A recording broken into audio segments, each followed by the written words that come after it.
Assalomu alaykum, hamyurtlarimiz. Mana bugun Chorsu bozoriga, ovqat bozoriga keldim. Ovqatlarni rosa pishirishganidan bozorda ichi tuman bo'lib ketibdi. Mana eng mazali ovqatlar mana shu yerda o'zimizda mashhur Chorsu ovqat bozorimizda bo'lsa kerak deb o'ylayman. Ovqatlari juda ham yaxshi. Mana bu yerda norinlar bor, xasflar bor, mana shashliklar pishyapti.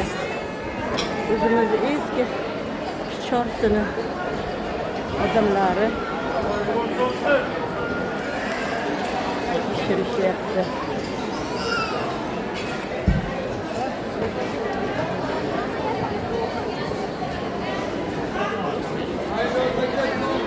Mana bu yerda Nargizaxon degan bitta fe'limiz bor, xonim fe'limiz.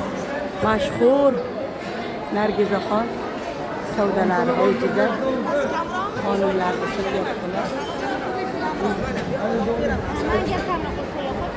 Kuzatib boraman Nargizaxonni, doim qo'llari gul, rosayam o'zlari kelib pishirib sotadilar.